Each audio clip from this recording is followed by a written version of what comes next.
नमस्ते and welcome to the social समाज।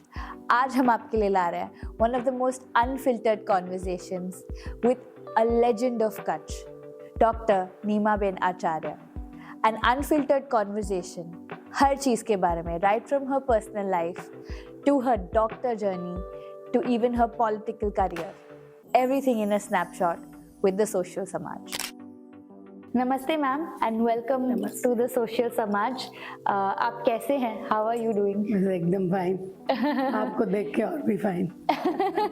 Thank you and we'll start slowly podcast में कि आप I think the most awaited, हम जो इंग्लिश में बोलते हैं कि जो पूरा कच्छ इंतज़ार कर रहा है वो शख्स है हमारे लिए। तो फर्स्ट क्वेश्चन इज मैम कि who is doctor Nimaben Acharya and आपने अपनी जर्नी कहाँ से शुरू की? मेरा सपना था डॉक्टर बनने का, वो सपना पूरा हुआ। As a doctor, first gynaecologist of Kutch, बहुत अच्छा काम करने का मौका मिला क्योंकि बहुत डॉक्टर नहीं थे उन दिनों में। तो मैं और भुज में एक बस दो ही गायनेकोलॉजिस्ट थे, तो सारे कच्छ के महिला पेशेंटों को सेवा करने का मौका मिला। बहुत तकलीफें भी थी, पूरी फैसिलिटी भी नहीं थी उन दिनों, एनेस्थेटिस्ट भी नहीं थे और वो ये आईसीयू का सिस्टम भी नहीं था, तो सब खुद करना पड़ता था। पीडियाट्रिशियन भी नहीं थे, तो सब रोल हमको ही करना पड़ता था और काम करने का बहुत मजा आया। भगवान की कृपा, बहुत अच्छा मतलब यश मिला। अबाउट 10,000 डिलीवरी मैंने कराई होगी। वाओ! तो लगभग 25 इयर्स मैंने गायनेक हॉस्पिटल चलाई। उसके बाद बहुत काम था तो मैं थक जाती थी क्योंकि खुद को फीवर भी है कि बीमार भी है, घर में मेहमान भी है, कुछ भी है, तो भी आपको पेशेंट आता है तो अटेंड करना। और गायनेक तो ऑब्स्टेट्रिक तो ऐसी चीज़ है, इमरजेंसी है, सो यू हैव टू। तो फिर थक गई मैं, तो मैं सोचती थी I want to change my profession. ऐसे मैं सोचते सोचते मुझे जब महिलाएं मेरे पास आती थी तो उन दिनों में महिलाओं को बहुत तकलीफ थी, इतना फ्रीडम नहीं था। तो जब वो दुबली पतली लेडी होती थी तो मैं उसको बताती थी भाई तो दूध पी, वेजिटेबल खा, फ्रूट खा, तो बोलती है धीरे से मेरी सास को बता दो।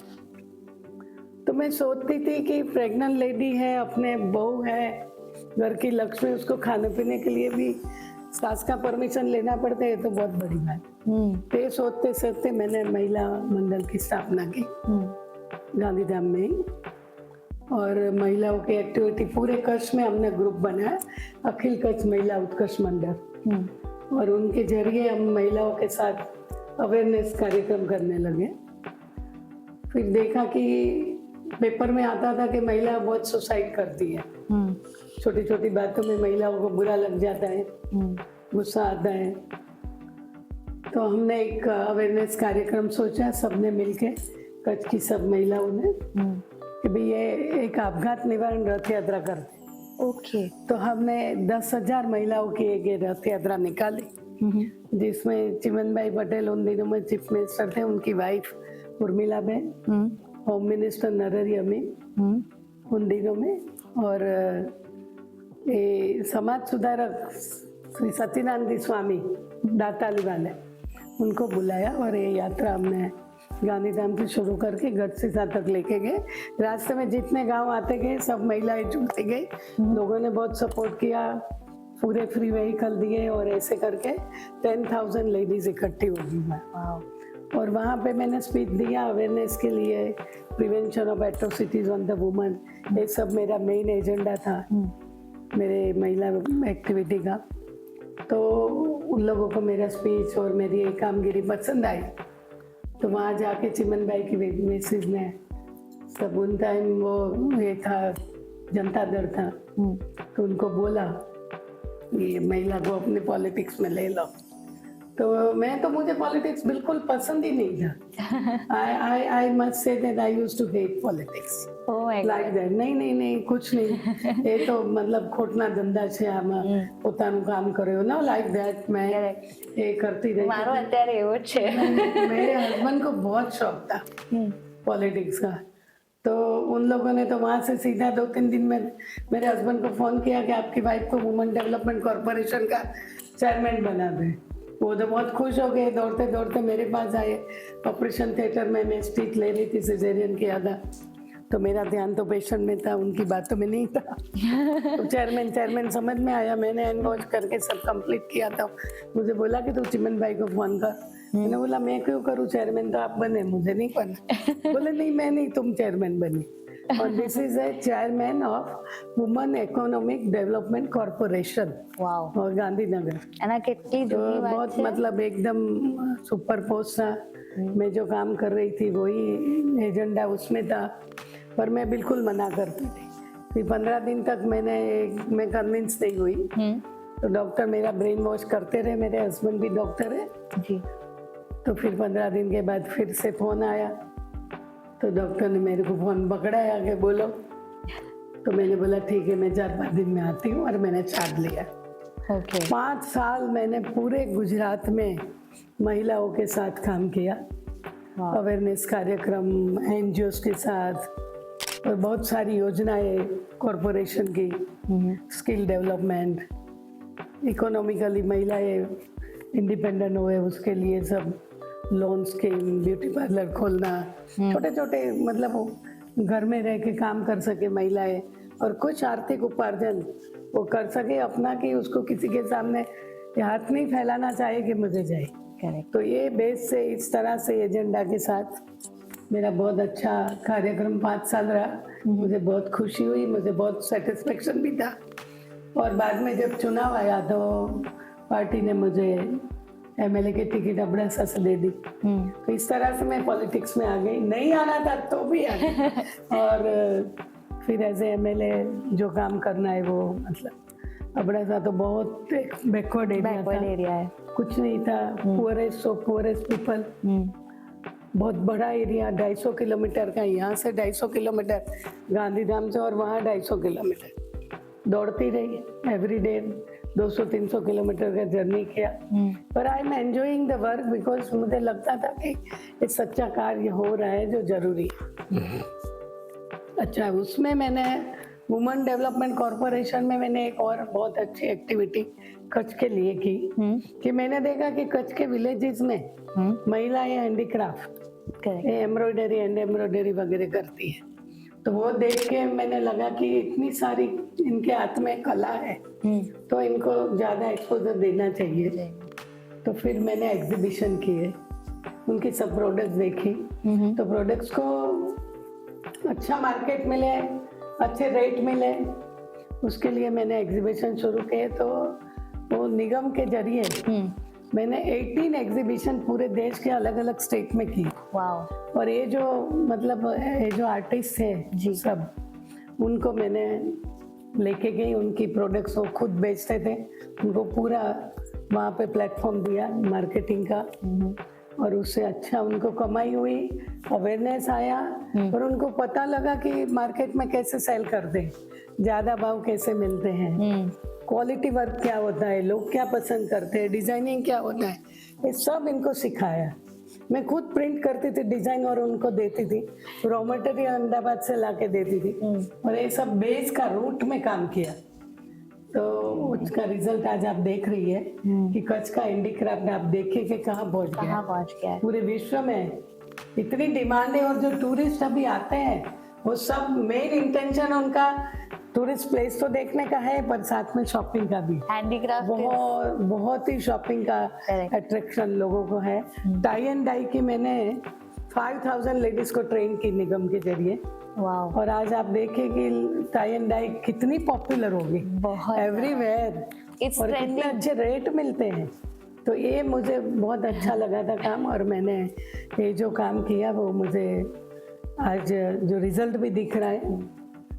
और बाकी जैसे एमएलए बन गई, तो एमएलए के जरिए लोगों के काम, डेवलपमेंट के काम, रास्ता पानी ये वो सब चलता रहा। गवर्नमेंट ग्रांट देती, हमको प्रोजेक्ट रखना पड़ता है।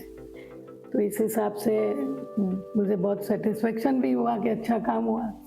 फिर अंजार की टिकट मिली, तो ऐसे में 5 बार एमएलए बनी, 5 टर्म, 25 और पांचों टर्म में मतलब अलग अलग एरिया में, तो लास्ट में मैं भुज में थी 2 टर्म।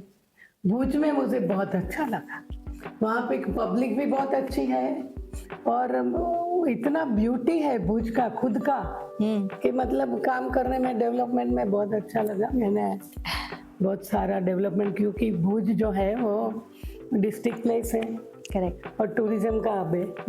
जो लोग बाहर से आते हैं वो भुज से होके ही जाते हैं, तो ये हर तरह का टूरिज्म कच्छ में है।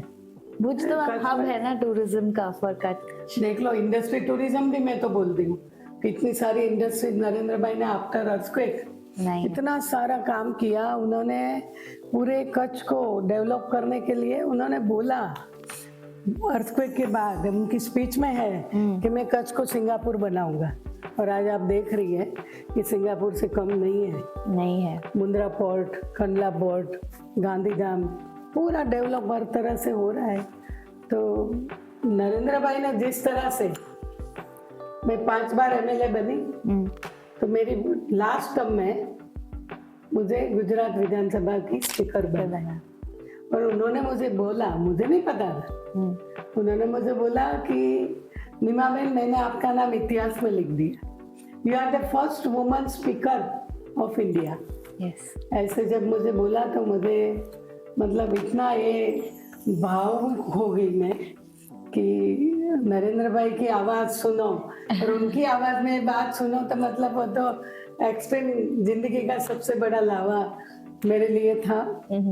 और नरेंद्र भाई के साथ हमने, ये हमारे चीफ मिनिस्टर थे 12 साल, 12.5 साल वो हमारे गुजरात के चीफ मिनिस्टर थे। जब मैंने इनके अंडर में एज एमएलए काम किया तो आई फील प्राउड कि मैं उनके, आज वो पीएम है, और पीएम के जरिए आज देखिए कि पूरी देश और दुनिया में उनका डंका बज रहा है। हम बोलते हैं ना गुजराती में, डंको वागी गया, ऐसा उनका इतना नाम और इतना लोक चाहना उनको मिली है। बड़े बड़े वर्ल्ड के लीडर्स भी उनको मिलने के लिए आतुर है। तो ये सब देखते हुए वी फील प्राउड कि हमने इनके साथ काम किया, और आज हम बीजेपी की पार्टी में 15 करोड़ से ज़्यादा मेंबर बीजेपी के पार्टी के हैं। दुनिया की सबसे बड़ी पार्टी है बीजेपी, तो उसका मेंबर होने के नाते भी I feel proud. And ma'am, आपने जो करियर पाथ चूज किया, फिर डॉक्टर का हो, पॉलिटिक्स हो, वेरी मेल डोमिनेटेड फील्ड्स जो हम लोग बोलते हैं कि डोमिनेंस वहाँ पुरुषों का ज़्यादा है, तो आपने क्या एक्सपीरियंस किया? आपने दोनों फील्ड्स में इतना ग्रो किया। मुझे महिलाएं कम आती थी, इसलिए मेल डोमिनेटिंग लगता था, पर जब एजुकेटेड महिला फील्ड में आती है तो उनकी रिस्पेक्ट करते हैं सब। और मुझे मेरी इतने साल की, लगभग समझ लो कि 34 इयर्स की ये पॉलिटिकल जर्नी में मुझे कहीं पे भी ऐसा नहीं लगा कि कुछ मतलब रिस्पेक्ट नहीं मिल रहा है, क्या सम्मान। हमको तो क्या चाहिए, हमको सम्मान चाहिए, करेक्ट, और क्या चाहिए। तो वो बहुत अच्छे से मिला, सबका कोऑपरेशन भी मिला। मेरे हस्बैंड ही देखो कितना सपोर्ट किया, मैंने तो कैसे बोलूं मैं मेल डोमिनेटिंग। उन्होंने मुझे एमडी करने को भेजा आगे पढ़ने के लिए। आपने एमडी शादी के बाद? मैंने एमडी गायनेक मेरे शादी के बाद किया। वाओ। और 2 बच्चे भी हुए एमडी करते करते, और सब मतलब उनके सपोर्ट के बिना तो मेरा ये कुछ होने वाला नहीं था जी। और मैं न चाहते हुए भी उनकी मर्जी से, उनके इंस्पिरेशन से मैं पॉलिटिक्स में गई, और जितना काम मैंने पॉलिटिक्स में किया उसमें हर जगह उन्होंने मुझे सपोर्ट किया, इंस्पायर किया और एकदम हेल्प किया। मेरे से ज़्यादा वर्क उन्होंने किया। तो मतलब लेडी अगर डिटरमिन करती है और if we do hard work और हमारा जो कमिटमेंट है उसके जरिए और संकल्प करते हैं कि भाई मुझे ये करना है, तो आपका संकल्प होगा तो आपको, नरेंद्र भाई बोलते हैं ना, सिद्धि मिलेगी। संकल्प से ही सिद्धि मिलती है और संघर्ष से ही सिद्धि मिलती है। संघर्ष के बिना दुनिया में कोई मतलब बोले कि मेरे को ऐसे ही मिल गया, नहीं होता। काम तो करना ही पड़ता है, फेस करना पड़ता है सब कुछ। और मैं समझती हूँ मेरा लाइफ तो बहुत इजी रहा इतने साल, क्योंकि सबने मुझे बहुत सपोर्ट किया। Everybody supported me. और महिलाओं का तो बहुत मतलब साथ में थी। सब महिलाओं ने मेरे साथ बहुत काम किया, तभी तो मैं रिजल्ट ला पाई ना। कच्छ के अंदर मैंने वो लोन स्कीम थी जैसे अभी है, और स्किल डेवलपमेंट था, तो उसके जरिए मैंने कम से कम 2000 से ज़्यादा महिलाओं को कच्छ में ये लोन स्कीम में लिया होगा। तो ये सब अपना खुद का बिजनेस घर में बैठ के करती है और अच्छे से कमाती थी। जैसे मैंने बोला टाई एंड डाई वाली महिलाएं जी। तो इस तरह से महिलाओं के सपोर्ट के बिना तो महिला जागृति अभियान होगा ही नहीं। करेक्ट। तो उनका भी इतना ही सपोर्ट था, और सब में एक उत्साह था कि कुछ करना है, आगे बढ़ना है। इसी वजह से मुझे सेटिस्फेक्शन है कि मैं जो चाहती थी, मेरा जो एजेंडा था वो मैं अच्छे से कर पाई। नरेंद्र भाई ने जो मुझे मौका दिया 34 इयर्स की पॉलिटिकल जर्नी में, मुझे सर्वोच्च पोस्ट दिलाया और एक महिला का सम्मान किया उन्होंने मुझे ये पोस्ट देकर जी। और मैं तो समझती हूँ मेरे लिए नहीं था, ये पूरे गुजरात की महिलाओं का सम्मान था कि मुझे स्पीकर की मेरे पर भरोसा किया। इट्स नॉट ओनली मी, महिलाओं की शक्ति में उनका कॉन्फिडेंस है, इसलिए मुझे वहाँ बिठाया, ये कर लेंगे। और एकदम मतलब इट इज, तो उसी की बात करते हुए मैम, आपको कैसा लगता था? You were the speaker of the Gujarat legislative assembly. मतलब मुझे कोई फियर नहीं था, मुझे एकदम कॉन्फिडेंट था। और मतलब जैसे बोलते हैं ना कि मैं स्पीकर की पैनल में थी पहले ऑलरेडी, तो मैं बहुत बार स्पीकर के उसमें करके विधानसभा का संचालन करती थी। तो मेरे लिए कोई नई चीज नहीं थी। बस एक अंदर से आनंद था कि मोदी साहब ने मुझे पसंद किया और मुझे ये प्लेटफॉर्म दिया, अपॉर्चुनिटी दी, ये खुशी थी मुझे। तो बहुत अच्छे से सबने सपोर्ट किया, ऑपोजिशन सबने अच्छे से। मतलब ये देखो कि गुजरात की जो गरिमा है वैसे नहीं है, ऐसे है कि जिस तरह से एज ए स्पीकर उन्होंने मेरा रिस्पेक्ट किया, मुझे सम्मान दिया। एक भी दिन मुझे ऐसी फीलिंग नहीं हुई कि ये लोग मुझे कुछ मतलब ये करते हैं कि मेरा मान भंग हो। महिलाओं की रिस्पेक्ट पूरी गुजरात के हर एक एमएलए ने की। ये भी एक मेरे लिए बहुत प्राउड की बात है कि गुजरात के लोग, ये जो लोग प्रतिनिधि है गुजरात के, वो कितने कल्चर्ड और कितने मतलब ये संस्कारी है कि उन्होंने एक महिला स्पीकर को इतने अच्छे से काम करने दिया। और एक भी दिन मुझे कोई प्रॉब्लम नहीं हुआ। वाह, वेरी नाइस। आई थिंक ये भी एक्सपीरियंस, मतलब वहाँ ऊपर बैठना, it is I think something हम सब जो, even today I am a working woman ma'am, तो it's something we all look up to. हम सब वही सोच रहे कि वहाँ ऊपर बैठना for a lady, it's a very big deal. बहुत रिस्पेक्ट दिया एकदम। एंड मैम आई बिलीव आप बहुत स्पिरिचुअल भी हैं, जितना मैं जानती हूँ। वो तो ये तो मेरा पहले से ही है। मैं भगवान में बहुत श्रद्धा रखती हूँ। मैं यही सोचती हूँ कि उनके हुक्म के बिना कुछ नहीं होता है। भगवान आदेश करते हैं और हम काम करते हैं, और तभी हमको सफलता मिलती है। तो जो भी कार्य शुरू करती हूँ मैं भगवान का नाम लेके करती हूँ। और जैसे मैं बताऊँ आपको कि माता जी में मुझे बहुत श्रद्धा है। राम दरबार, राम जी का मंदिर, क्या नरेंद्र भाई ने जो काम किया, जो श्रद्धा के साथ मैं थी, उससे मेरी कई गुनी श्रद्धा बढ़ गई। जिस तरह से मतलब गवर्नमेंट काम कर रही है एकदम, और जिस तरह से हर एक तीर्थ यात्रा के जगह जो है वो उसको डेवलप करके यात्रालुओं को कोई तकलीफ नहीं होनी चाहिए, उनको पूरी सुविधा मिले, ये चीज इतनी अच्छे से कर रही सरकार, ये बहुत बड़ी बात है। आज मैम महाकुंभ भी इतने अच्छे से हो रहा है। महाकुंभ तो मतलब मैं नहीं समझती कि देश का कोई भी हिंदू महाकुंभ के दर्शन के बिना रहेगा। सब जाएंगे, कोई जल्दी जाएगा, कोई बाद में जाएगा। जाएंगे जरूर, जिसको देखो बोले महाकुंभ में जाए। मैं खुद जा रही हूँ। अच्छा, 7 तारीख को हम लोग भी हम परिवार के साथ जा।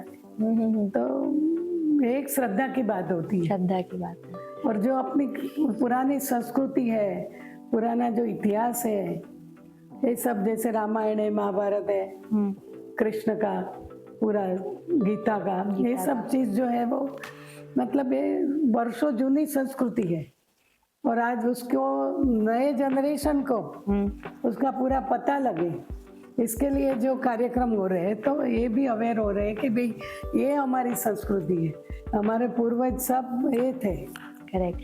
आपका क्या मैसेज है मैम? आज की जनरेशन है जो थोड़ा थोड़ा करके छूट रही है हमारी संस्कृति से, आप उनको क्या मैसेज देंगे?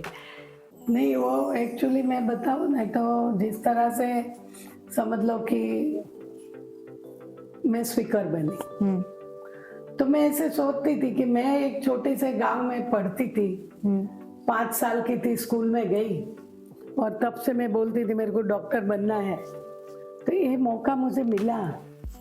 गांव में पढ़ते पढ़ते मैं अहमदाबाद में मेडिकल कॉलेज में जाके मेडिकल में MD तक किया। तो ये सब चीज़ ऐसी होती है कि भगवान की कुछ कृपा तो होती है, उसके बिना आप नहीं कर सकते। और जैसे मैं स्पीकर बनी, समझ लो, तो कच्छ का डेवलपमेंट, इतने 25 साल MLA रहने के बाद मेरे मन में बहुत सारे एजेंडा थे कच्छ के डेवलपमेंट के, तो उसमें से मैं बहुत काम कर सकी। एज ए स्पीकर, मिनिस्टर, सब लोग, पूरे गवर्नमेंट के सब अधिकारी सब अच्छा सपोर्ट करते हैं, अच्छा रिस्पेक्ट देते हैं, अपने प्रोजेक्ट को अच्छे से देख के उसमें मेहनत भी करते हैं। तो जैसे नर्मदा का प्रोजेक्ट मैंने हाथ पे लिया, तो जो कैनाल थी, 6 लिंक कैनाल जो थी जी, वो कैनाल का काम जल्दी शुरू नहीं हो रहा था, और सब बोलते थे तो होगा ही नहीं। तो इसलिए मैंने सबसे पहले वही फाइल ली, और उसकी बहुत मीटिंग है की, CM को भी बात की, CM के साथ भी मीटिंग की, चीफ सेक्रेटरी के साथ, सबसे डिपार्टमेंट, इरिगेशन, नर्मदा डिपार्टमेंट, और कंक्लूजन में एक काम चालू हुआ। 5,000 करोड़ से भी ज़्यादा पैसे गुजरात गवर्नमेंट ने, मुख्यमंत्री ने कच्छ के लिए मंजूर किए, और आज वो काम एकदम जोर शोर से चल रहा है। तो पहले बोलते थे भुज में पानी आएगा ही नहीं, और आज देखो नॉर्दर्न लिंक और हाई कंट्रोल स्टोरेज दोनों काम चालू है। तो पूरे वो जो एरिया है उसमें जितने जितने तालाब हो गए उसमें पानी भर दिया जाएगा, डैम में भर दिया जाएगा। तो बारिश आए नहीं आए तो भी पानी की कमी नहीं होगी। और दूसरा ये हुआ कि जैसे पीने का पानी वो भी हर जगह पहुंच गया। आज आप सोचो कि नर्मदा मोदी साहब ने नहीं की होती तो क्या होता कच्छ का पानी का। तो अभी 2-3 साल से बारिश आ रही है, पहले तो 2-3 साल में एक बार बारिश आती थी। तो जिस तरह से पानी की सुविधा कर दी, तो हम तीर्थ यात्रा करने जाते, मैं सबको बोलते हूँ आप तो नर्मदा का पानी का स्नान करते हैं डेली। कच्छ के लोग इतने मतलब भाग्यशाली है कि वो नर्मदा के पानी से रोज स्नान करते हैं। तो ये सब चीजें बहुत है कच्छ के लिए जो मोदी साहब ने किया, उसमें मतलब वो और कोई नहीं कर सकता। 700 किलोमीटर दूर से पानी लाना, लखपत और कोटेश्वर तक पहुंचाना कोई छोटी बात नहीं है, पाइपलाइन से। This is wonder of world. Smriti one बनाया, वो भुज में मेरे टाइम में ही बना, 10 साल लगे उसको बनने में, पर आज वो देखो सारी दुनिया के लोग स्मृति वन देखने आते हैं। टॉप 10 म्यूजियम्स में वर्ल्ड का बेस्ट मेमोरियम बन गया वो। फर्स्ट 3 वर्ल्ड के जो मेमोरियल है उसमें से एक अपना स्मृति वन है। तो ये भी अपने लिए तो बहुत प्राउड बड़ी बात है। तो कच्छ जो है ना वो नरेंद्र भाई के दिल में है। कोई भी जाता है तो उसको पूछते कच्छ जाके आए, व्हाइट डेजर्ट गए, स्मृति वन गए, धोलावीरा गए। तो इस तरह से कच्छ की भूमि एक अद्भुत है। तीर्थ स्थल भी इतने हैं, कोटेश्वर है, माता का मठ, आशापुरा, बहुत सारे, रुद्राणी माँ 400 साल पुराना मंदिर, रुद्राणी रुद्र माता डैम के बाजू में है, उसका डेवलपमेंट किया। तो ऐसे बहुत सारी प्लेसेस है, इधर रवेची, इधर आप देखो मुंबई माँ, माता जी का साम्राज्य है कच्छ के अंदर और माता जी के उसमें सब लोग हाँ हाँ। एग्रीकल्चर इतना डेवलप हो रहा है। आज यहाँ के फ्रूट्स सब होते हैं, स्ट्रॉबेरी भी होती है, एप्पल भी होता है, मैंगो होती है, अमरूद होता है, अनार तो कितने अच्छे होते हैं, हर एक फ्रूट, ड्रैगन फ्रूट जिसको हम कमलम बोलते हैं, ड्रैगन नाम निकाल दिया हमने, हाँ। उसका नाम कमलम कर दिया। तो हर एक चीज में कच्छ मतलब अभी नंबर 1 होने जा रहा है। तो ये इसीलिए है कि हर तरह माता जी का वो कृपा है कच्छ के ऊपर, पर साथ में नरेंद्र भाई की भी बहुत कृपा है। पॉलिटिकल सपोर्ट के बिना ये सब नहीं हो सकता, नहीं पॉसिबल था। और वहाँ बैठे बैठे कच्छ की चिंता करते हैं, ये मेरा कच्छ। वो बोलते हैं, पता है क्या बोलते हैं? वो बोलते हैं कि या तो मैंने यहाँ कच्छ में मेरा जन्म पूर्व जन्म में होगा, हाँ। या तो मैं अभी कच्छ में जन्म लेने वाला हूँ, पर मतलब कच्छ मेरी मातृभूमि जैसा लगता है, ऐसे बोलते हैं। तो ये जर्नी होता है, ये काम होता है, ये लाइफ में हर तरह के एक्सपीरियंस होते हैं। लोग कैसे, लोग के मन की बात, अभी कोई एंटर होता है तो हम पहचान लेते हैं, क्योंकि सारा टाइम लोगों के साथ ही काम किया है। मेडिकल प्रोफेशन में भी यही था कि सब दर्द लेके आते थे, वो करके आते थे, और हमारा प्रोफेशन ऐसा था, सब खुश होके जाते थे। बच्चा आया खुश, मिठाई बंटती थी, रोज मिठाई बंटती थी।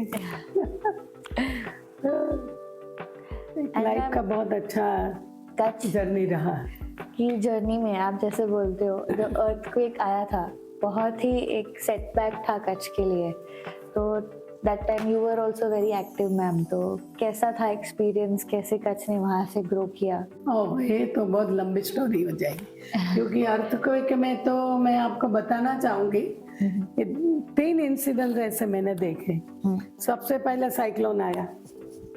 साइक्लोन में कंडला में 5-7 मीटर के वो आए वेव्स, और उसकी वजह से अबाउट 5000 लोग की डेथ हो गई, और सब तहस-महस हो गया पूरे। तो उसमें काम करने का मौका मिला। सीधा जैसे ही साइक्लोन खत्म हुआ, शाम को हम पहुंच गए कंडला, और जब गए थे तो पैर में डेड बॉडी आती थी, सब ट्रक में ऐसे थप्पे कर करके डेड बॉडी ले जाते थे। उनको बिस्किट, दूध, रेड क्रॉस के जरिए बहुत काम किया हमने उन दिनों में। और उसके बाद ये अर्थक्वेक आया, तो अर्थक्वेक में भी बहुत सेवा का मौका मिला। गवर्नमेंट में होते हैं तो काफ़ी सारी चीज़ें आप कर सकते हो, जो मतलब, तो सबसे पहला काम मैंने उसमें ये किया, मैं हॉस्पिटल में डिलीवरी करा रही थी जब अर्थक्वेक आया। बच्चा डिलीवरी हुआ, कॉर्ड कट किया, अर्थक्वेक आया, सीधा पेशेंट को थोड़ी देर के बाद जैसे कम हुआ, वो टेबल के साथ सबने मिलके पेशेंट को बाहर निकाला, पर्दा किया बेडशीट का, उसके स्टिच लगाए, उसका पूरा डिलीवरी करना भी, और उसके बाद का डिलीवरी जोखमी होता है। हाँ, डेंजरस तो वही होता है, वो सब पूरा किया। बाजू में बगीचा था, गार्डन शिवाजी पार्क, उसमें इमीडिएटली हॉस्पिटल शिफ्ट किया। अनुपम मिशन ने टेंट दिए, उसमें वार्ड बनाया, एक रूम बन रहा था वहाँ, उसमें ऑपरेशन थिएटर, डिलीवरी रूम बनाया, और दिन रात हमने वहाँ पे डिलीवरी कराई। और मैं बताऊँ आपको क्योंकि कहीं पे भी ये फैसिलिटी नहीं थी, सब आधे डॉक्टर तो भाग गए थे अर्थक्वेक देख के। तो जैसे ही पेशेंट आते थे, पूरे कच्छ में से पेशेंट आते थे, और शॉक लगा ना अर्थक्वेक की वजह से, और ये मेंटल शॉक प्रेग्नेंट लेडी के लिए बहुत ही खतरनाक होता है। तो किसी को ब्लीडिंग चालू हो गया, किसी को प्रीमेच्योर डिलीवरी, ये सब अटेंड किया, ब्लड चढ़ाया कितने पेशेंट को, बहुत सारी चीज वही हम करते रहे, पूरा लेबोरेटरी सब मैंने वो गार्डन में शिफ्ट किया। और मैं बताऊं आपको कि माता जी की कृपा देखो, एक भी डेथ नहीं हुआ वहाँ। मैंने ऐसे रूम में सिजेरियन किया, स्टरलाइजेशन की कोई नाम ही नहीं था, तो भी समझो एक भी पेशेंट को इन्फेक्शन नहीं हुआ, किसी को भी प्लस स्टिच का सेप्सिस नहीं हुआ, एकदम अच्छे से सब पेशेंट ठीक होके गए। तो ये मेरा एक यादगार जर्नी है, जिसमें इतना ज़्यादा सेवा का मौका माता जी ने मुझे दिया। और 6 महीने तक मैंने हॉस्पिटल वो गार्डन में चले। मैं कॉलेज में सो जाती थी, घर में जाती भी नहीं। छत जैसी कोई चीज तो थी नहीं। कोई छत के नीचे रहना नहीं चाहता था, डरते थे सब। तो कॉलेज में सोती थी और वहीं पे सोती थी। और सब पूरा स्टाफ, सब लोग, सबने मिलके बहुत अच्छे से टीम बना के काम किया। उसके बाद आया कोरोना। कोरोना भी आप सबको पता है हाँ। कितना। तो सबसे पहला काम मैंने मास्क बनाने का किया, कि मैंने देखा कि मास्क कहाँ मिलेंगे किसी को पता नहीं, मास्क क्यों करना है, कुछ अवेयरनेस थी। तो मैंने 7-8 महिला को पूछ के मेरे घर में बिठाया और सिलाई मशीन रख दिए, कपड़ा ला के दे दिया, बांधनी के मास्क बनाए। लोगों को पहनने के भाई अच्छा लगे और कॉटन है तो इट्स वेरी गुड रीडेबल। तो ऐसे मैंने 1.25 लाख मास्क सबसे पहले बनाए और हर एक मेडिकल स्टोर में दिए, कि जहाँ पे लोग दवाई लेने आते हैं तो उनको मास्क फ्री में दिए। तो ऐसे फिर देखा कि लोगों को तकलीफ है, अनाज चाहिए, खाने पीने का सामान चाहिए, तो उसकी किट देनी चालू की पूरी। उसके बाद देखा कि और भी तकलीफ है, तो मेरे घर में ही भुज में मैंने किचन चालू किया और व्हाट्सअप किया कि जिसको भी घर में टिफिन चाहिए मेरे को एड्रेस के साथ। तो पहले ही दिन 100 लोग आ गए व्हाट्सएप। तो 400 टिफिन हम रोज भेजते थे। और जब तक कोरोना खत्म हुआ हमने ये काम चालू रखा और घर में जाके टिफिन 2 जन का 4 जन का जो भी बोलते थे वो लंच बॉक्स में पैक करके उनके घर पहुंचा था। सब्जी मैं लेने जाती थी क्योंकि उन दिनों में कोई काम करने को तैयार ही नहीं था। सबको डर था, कोई घर में से बाहर नहीं निकलता था। तो मैंने अंजार से मैं होलसेल मार्केट में फोन करती थी, सब्जी गाड़ी में भर के भुज जाती थी। हमारी सखी मंडल की महिलाओं, सेल्फ हेल्प ग्रुप की 250 ग्रुप था मेरे पास। वो सेल्फ हेल्प ग्रुप वाली महिलाओं ने बहुत अच्छा काम किया। 5 लेडीज रोटी बनाने बैठती थी, दूसरी लेडीज खाना बनाने, मैं खुद उसमें मसाले सब डालती थी। तो मुझे रसोई का शौक है तो मुझे ये मौका मिल गया कि 400 जन का टिफिन भेजने का। तो ये भी काम मुझे बहुत सेटिस्फेक्शन दिया। तो ऐसे ऐसे सेवा का मौका बहुत मिले। एज एमएलए मुझे बहुत संतोष इसलिए हुआ कि जितने सेवा के मौके मिले उसमें हम अच्छे से काम कर पाए। सपोर्ट मिला, लोगों का टीम बन गई। मैम तमें मतलब हम जैसे बोलते हैं कि इस जगह पे आके आपने 5 साल आपने एमएलए की जगह you were there for us, तो उसमें मैम लोगों को अहंकार जिसको बोलते हैं आ जाता है, पर आपने उस जगह पे भी रह के सिर्फ सेवा की, तो आप कैसे अपने आप को बैलेंस रखते हैं? सेवा करने में खुशी मिलती है, सेटिस्फेक्शन मिलता है, उसमें अहंकार नहीं आता, समझे ना? हाँ। इसमें रोज आपको भगवान दिखते हैं, हर एक लोग जो निधि लोग हैं, हाँ। उसमें आपको भगवान दिखते हैं कि भगवान के आदेश से ही आपके पास आया और आप उनका काम, चाहे कोई भी है, समझो कोई विडो है, उसको हेल्प करो। गवर्नमेंट ने कितनी सारी स्कीमें बनाई, वो स्कीम जरूरतमंद लोगों तक पहुंचाओ, ये भी सबसे बड़ा काम था। बड़ा काम है। वो भी टीम ने मिलके बहुत अच्छा किया। और मैं बताऊं कि जैसे अर्थक्वेक में बोल रही थी ना आप, तो ये बात मैं बताना चाहूंगी कि इंदिरा बेटी जी संत मंदिर से, वहाँ से नडियाद से, वो यहाँ कच्छ में आके सेवा कर, सब आए कच्छ सेवा करने के लिए, पूरे देश विदेश से लोगों सेवा करने आ गए, तो उसमें वो भी आई। तो उनके पास 50 ऑर्फन बच्चे, उन्होंने गांव में से जैसे कितने लोग मर गए तो उसके पीछे उनके बच्चे पड़े थे, तो ऐसे ऑर्फन बच्चे थे 50 वो उनके पास थे। तो मेरा आश्रम का काम चल रहा था, तो मेरा सपना था कि मैं वृद्धाश्रम करूं, तो इन्होंने लाके मुझे 50 बच्चे दे दिए, तो मेरा अनाथ आश्रम चालू हो गया। और समझ लो कि 2004 से 2 साल उन्होंने किया, फिर मुझे दिए बच्चे। तब से मेरा ये मानव सेवा ट्रस्ट का ये बालाश्रम चल रहा है। आधार संकुल बोलते हैं, अनाथ आश्रम नहीं बोलते। पुअर ऑफ पुअरेस्ट बच्चे को लाते हैं, पेरेंटलेस, सिंगल पेरेंट, और उनको खाना पीना, रहना, बढ़ाना, नौकरी दिलाना, शादी कराना, सब कुछ सेट करने तक का काम ये हमारे मानव सेवा के जरिए होता है। तो उसमें भी मेरी महिलाओं की टीम ट्रस्टी लोग सब पूरा साथ घर, पूरे गांव के लोग सेवा करते हैं उधर आके बच्चों के लिए। हाँ। और कोई भी चीज चाहिए ना बच्चों को, कि हम सोचते हैं, मैं वो रेक्टर के साथ बात करती हूँ, कभी क्या चाहिए तो मैं फोन करती हूँ कि अभी स्वेटर ठंडी है, तो वो मेरे को बोलते वो तो आगे है। तो लोग सेवा करते हैं और बच्चों को मतलब जो भी जरूरत है वो अच्छे से सब वहाँ पे हो रही है। और नए नए वैसे बच्चे जो नीडी है, विलेज के पूरे बच्चे को हम लेके आते हैं। और वो भी मेरी महिला मंडल की टीम जाती है विलेज में, इंटरव्यू करती है, घर देखती है, सब फिर सिलेक्ट करती है। नहीं तो अभी आज तो कितने भी बच्चे लाओ दो, there is no end. Absolutely. पर एकदम निडी है उसको लाके उसको ट्रेन करते हैं, पढ़ाते हैं। तो ऐसे ऐसे सब सेवा के काम। मेरा काउंसलिंग सेंटर चलता है, इतनी सारी एक्टिविटी है। फैमिली काउंसलिंग सेंटर मेरा 30 साल से चल रहा है, क्योंकि मैंने बोला ना कि मैं मेडिकल प्रोफेशन के साथ महिला एक्टिविटी चालू की थी। तो उसमें काउंसलिंग सेंटर में अबाउट 8000 फैमिली का काउंसलिंग किया है सेंटर 30 साल में।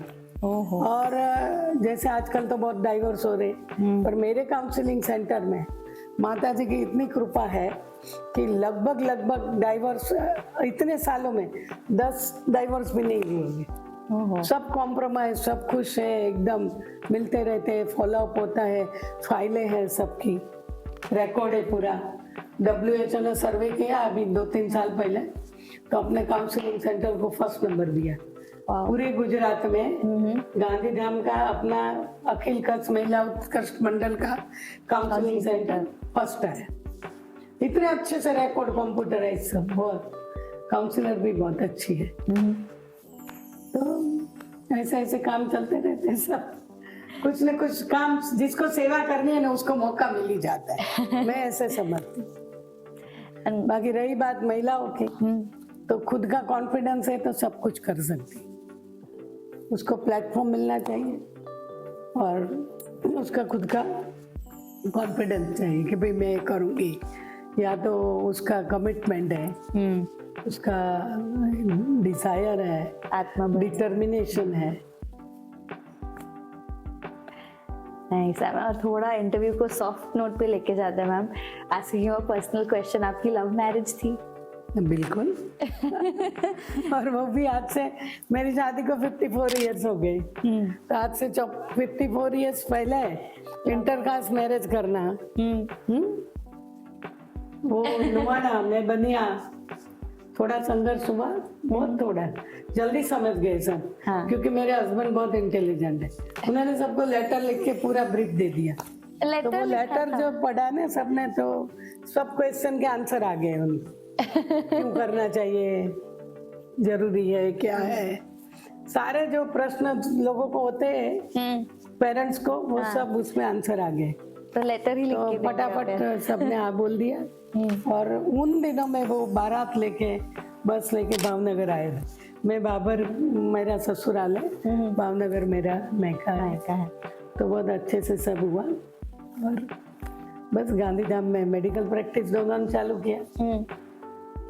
एंड मैम, आप भावनगर से गांधीधाम आए, मतलब even I got married from Bombay, तो 6 महीने तो बहुत डिफिकल्ट थे। तो तब आपको कैसा फील? तब तो यहाँ कुछ भी नहीं था।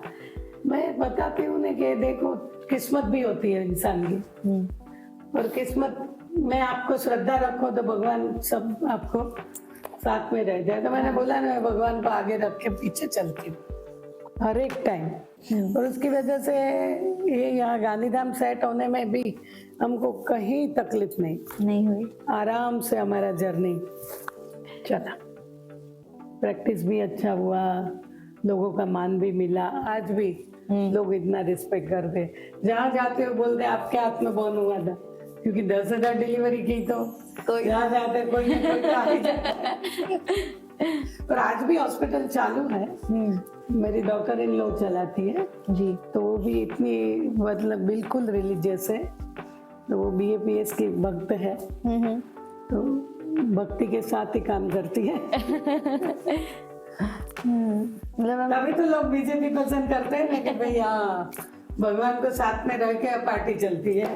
अनसेफ भी फील करता है ना मैम, वो भी एक पर्सपेक्टिव है कि एक तरफ से व्हेन यू से कि रिलीजियस पर्सपेक्टिव्स हैं तो कहीं किसी को जब पहले बहुत डर लगता था, नाउ एवरीबॉडी इज कंफर्टेबल कि बीजेपी एकदम। है तो सेफ फील कर रहे हैं। फैसिलिटी बढ़ गई, एकदम। गवर्नमेंट ने क्या क्या नहीं किया, वो बातें करने लगे तो 1 महीना निकल जाएगा। और वो सब चीज की मैं साक्षी हूँ कि मोदी साहब के आने के बाद उन्होंने जो योजनाएं बनाई, जी गर्भ में बच्चा है तब से योजना शुरू होती है गवर्नमेंट की, तो अंतिम तक होती है। इतनी सारी हेल्प लोगों के लिए, इतनी सारी गवर्नमेंट की स्कीम, अद्भुत है, अकल्प्य है। मतलब हाँ। आप सोच भी नहीं सकते कि ऐसा भी गवर्नमेंट कर सकती है। आपको कुकिंग का बहुत शौक है, तो वो पहले से ही था या शादी के बाद हुआ? क्या? तो आप कुकिंग का आपको बहुत शौक है, मतलब आई एम बीइंग टोल्ड कि आपके घर पे गेस्ट भी आते हैं तो भी आप उनको अपने हाथ से यस, वो तो मुझे आज भी है, पहले भी था। मैं स्पीकर थी तो वहाँ पे मैं सबको 40-50 जन लोग एक साथ भी खाना खाते थे। 10-20 लोग तो रोज खाना खाते। मेरे पास कोई भी आता है तो मैं उनको खाए पिए बिना जाने मैं खुद बना लेती। और मेरे को स्पीड चाहिए, क्योंकि कोई भी आपके पास आता है, किसी के पास टाइम नहीं है आज, तो आपको बोलो खाना खा के जाओ, फिर 1 घंटे तक खाना नहीं आए तो क्या खाएंगे वो? 15 मिनट में खाना बना, खाना फटाफट। कितनी फैसिलिटी रसोई के लिए मेरे को बताओ तो सही। गैस है, कुकर है, क्या नहीं है, फटाफट सब, फ्रीज है, सब चीज होती है। तो खाना बना मैं समझती हूँ कोई टाइम नहीं लगता, पर आपको मतलब ऐसा शौक होना चाहिए, नहीं तो नहीं बनेगा। अंदर से आपको खुशी है। हम तो स्ट्रगल ही कर रहे हैं मैम, यूट्यूब पे देख के, ये देख के वही। मुझे तो रोज मैं एक आइटम तो रोज बनाती हूँ। आज भी? पहले भी बनाती थी, अभी स्पीकर थी तो भी किचन में जाके करती थी। टाइम कितना लगता है? 15-20 मिनट, पर आपको चेंज मिलता है। यस। और आपकी खुशी की जो चीज है, आपको जो पसंद है वो आप करते हो, तो उसमें मजा आता है ना, you feel relax in that. Absolutely. And if you ask me, हम आज की जनरेशन हम लोग ऐसे हैं कि अगर काम एक सेट ऑफ जनरेशन ये होगी कि जो घर में बिजी होगा, अगर हम बाहर जा रहे तो नहीं, फिर घर पे खाना क्यों बनाना है, वो माइंडसेट जो बैठा है। You are an inspiration ma'am. अभी ना मेंटालिटी चेंज हो रही है, अभी महिला भी काम करती है, सो वर्किंग वुमेन जो है उसको परिवार तो देखना ही पड़ता है, देखना ही पड़ता है। तो उसको घर में करना है। आज सास वगैरह है, ज्यादा सर्वेंट है तो ठीक है, नहीं तो उसको खुद को किचन तो करना ही पड़ता है, और वो मैनेज कर लेती है। प्लानिंग में महिलाएं एक्सपर्ट होती है, वो अपना काम खुद कर लेती है, कोई प्रॉब्लम नहीं। मल्टीटास्किंग है। थोड़ा टाइम लगेगा सेट होने में, पर she can do it and she always does it. Absolutely ma'am, मतलब इसलिए बोलिए you are an inspiration ma'am. और अभी आजकल मेंटालिटी चेंज हो गई, हस्बैंड भी हेल्प करते हैं, हस्बैंड भी समझते हैं कि she is a equal partner of life. ये भी वर्क करती है, मैं भी करता हूँ, दोनों इनकम लाते हैं, तो दोनों को काम करना चाहिए। तो आज ये ट्रेंड, जो पश्चिम का जो ट्रेंड था ना, हस्बैंड भी काम करता है, वो यहाँ पे भी आ रहा है। ये खुशी की बात है एकदम, महिलाओं को पूरा सपोर्ट हस्बैंड करता है। सास भी करती है, सास भी खुश है, मेरी बहू कमा के लाती है, बैठ जा बेटा मैं तेरे लिए बना के लाती। ये मेंटालिटी, जो जिसमें ये मेंटालिटी नहीं है उसमें अच्छा नहीं चलता, उसमें लाइफ एकदम डिस्टर्ब हो जाती है, स्ट्रेसफुल हो जाती है। प्यार से साथ में रहते हैं तो क्या बोलते हैं पता है हमारे गुजरात में, कि जो सास होती है, सास ससुर, एक घर का ताला होते हैं। वो लेडी काम पे जाती है तो घर बंद करना पड़ता है ना, सास ससुर है तो कुछ नहीं, बच्चे भी छोड़ के जाए, सब देखते हैं, उनको कोई फिक्र नहीं है। She is on the work, she is doing absolute work without any tension. घर पे आती है, सब रेडी है, सब खुश है। तो ये एटमॉस्फेयर वर्किंग लेडी को मिलना चाहिए। एब्सोल्युटली। तो आप खुश रहेंगे तो आप सब खुश रहेंगे घर में। अगर ये एटमॉस्फेयर नहीं मिला और एक जन ने कुछ मतलब ये किया, ईगो और ये क्या बोलते हैं एरोगेंसी, तो ठीक नहीं चलता, तो फिर लाइफ खराब होती है। अच्छी लाइफ जीनी है, सबके साथ मिलके प्यार से रहो, बांट के खाओ। And close, I'll now slowly close ma'am. India अभी यंगेस्ट कंट्री है, Gujarat is also very young, आपके भी पोता पोती हैं, सो आप हमारी जनरेशन को क्या बताना चाहेंगे? अ मैसेज आपका क्या? आपकी जनरेशन बहुत लकी है, इतनी लकी जनरेशन है आपकी कि 3-4 चीजें मैंने इसमें देखी है। एक तो एजुकेशन अपॉर्चुनिटी कंप्लीट।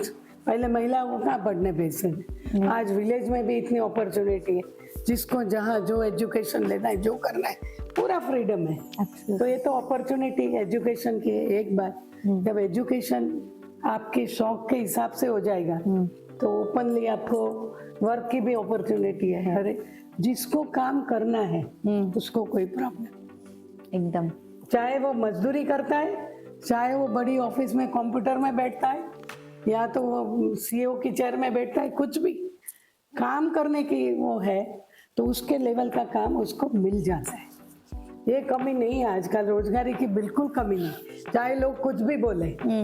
वो तो क्या होता है, पॉलिटिक्स में हर तरह की बातें आती हैं।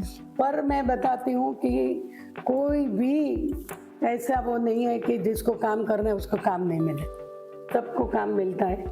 और दूसरा, आपकी जनरेशन के लिए जैसे मैंने बोला ना कि अपॉर्चुनिटी, दूसरी मैंने चीज देखी, एजुकेशन एक बाजू, वर्क एक तरफ, और दूसरा जो मैंने देखा वो रिलीजियस मेंटालिटी।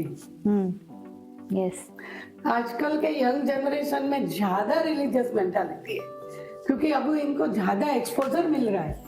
पहले इतना रिलीजियस एक्सपोजर नहीं था, और आज इतना रिलीजियस एक्सपोजर है कि आप कोई भी तीर्थ स्थल में चले जाओ, यात्रा धाम में कहीं पे भी चले जाओ, यंगस्टर ही आपको दिखेंगे। हर तरह यंगस्टर दिखेंगे, और वो भी अपने ग्रैंड पेरेंट, अपने पेरेंट के साथ, या तो अपने पूरे ग्रुप में। पर मतलब कल्चर वाइज जो अपनी भारतीय संस्कृति है उसमें अभी यंगस्टर का बहुत बड़ा रोल है, ये मुझे दिख रहा है। तो और काम भी अच्छा करते हैं, और हेल्थ के लिए भी आजकल के बच्चे बहुत कॉन्शियस हैं। यस, पहले के जमाने में ऐसा नहीं था, और आज देखो क्या खाना क्या नहीं खाना, जिम करना, एक्सरसाइज करना, सब चीज में। कोई भी थोड़े से भी बीमार हुए, कोई भी मेडिसिन लेनी है तो ये बच्चे को आप देगा तो नहीं लेगा, वो पढ़ेगा पहले गूगल में, बाद में लेगा इसके ये साइड इफेक्ट्स का है। तो पूरा नॉलेज के साथ, तो सोशल मीडिया और ये जो है अपना ये गूगल वगैरह, उसकी वजह से कंप्लीट अवेयरनेस है हर एक लोगों में। चाहे वो छोटा बच्चा है वो भी जानता है, और चाहे वो पूरा एकदम यंग मैन है, यंग वुमेन है, उसको पूरा नॉलेज है। तो नॉलेज होने की वजह से क्लैरिटी होती है, और क्लैरिटी की वजह से आपको रिजल्ट मिलता है। आप अंधेरे में काम करेंगे नहीं मिलेगा रिजल्ट, पर आपको क्लैरिटी है, पूरा एक्सपोजर है, so you will get the result. तो सब young generation is very happy, ऐसे मैं देख रही हूँ। डेफिनेटली बहुत खुश है कि उनको इतना उत्साह है और इतना उनको एक्सपोजर है, इतनी अपॉर्चुनिटी है। Everybody is happy, everybody is happy. काम करना है उसको, काम नहीं करना है उसके लिए कुछ भी नहीं। एंड एक थोड़ी सी बात है मैम, सी आपने इतना successfully, you have a very successful relationship with doctor, आपकी family is growing very beautifully, जबकि हमारे यहाँ हम बहुत फैमिली में जो हिंदी में कलेश बोलते हैं वो वर्ड, या डिवोर्स जल्दी हो रहा है, तो व्हाट इज योर टेक, या क्या मैसेज देंगे हाउ टू मेंटेन फैमिली? मतलब आप एग्जाम्पल हैं सबके लिए। हाँ, वो तो आपको तो काम तो करना पड़ता है, सेक्रीफाइस भी करना पड़ता है, बड़ा मन रखना पड़ता है, सब कुछ। छोटी छोटी बातें को मन में रखेंगे तो कभी आपको किसी से रिलेशन अच्छा नहीं रहेगा। सो आपको ईगो नहीं रखना चाहिए, आपके सबके लिए प्यार होना चाहिए, केयरिंग होने चाहिए आप, ये सब चीज होती है तो अच्छा ही चलता है। तो फैमिली अपने आप मेंटेन हो जाती है। आप जो करोगे वो सामने वाली व्यक्ति करेगी, चाहे वो आपके घर के मेंबर है, चाहे कोई बाहर की व्यक्ति है। आपका अप्रोच सबसे ज्यादा इम्पोर्टेंट होता है। If your approach is nice, caring, तो सामने से यही मिलेगा आपको। So thank you so much for your time, ma'am. It was a pleasure. I was very excited. इस इंटरव्यू के लिए मैं इतने टाइम से वेट कर रही थी। मैंने देखा था, मैं कितने दिन से चल रहा था, मैंने बोला नहीं अच्छा टाइम है मेरे पास तभी बुलाऊंगी। तो क्या सारे प्रोग्राम होते हैं, भाग होती है, तो फिर इतना आ रहा है, आज रिलैक्स है तो अच्छे से बात हो पाए। तो मजा आया मुझे तुम्हें देख के, thank you you are so much excited to know everything, और हर एक क्षेत्र में आपको ये चाहिए नॉलेज। तो ये सब चीज़ जिस तरह से इंटरव्यू लिया, मैं खुश हूँ। Thank you Very ma'am, good. Thank you Congrats. So much.